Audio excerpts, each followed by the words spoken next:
Ayan yung nasa galaan ako. Ito naman yung isang jajag ako. Tapos dito na.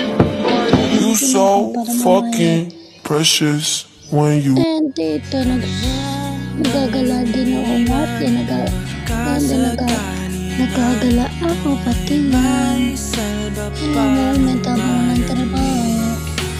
Ito dati yan, picture ko mga yan. Mga picture ko yan. Ayun, ako yung papapayat ng tiyan. Tapos yan. Yan na. Ayan kay Lord yan. Nasimba ako.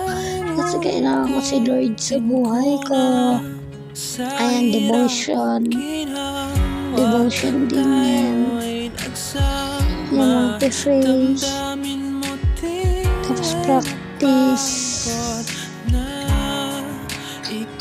Yan ang lola ko.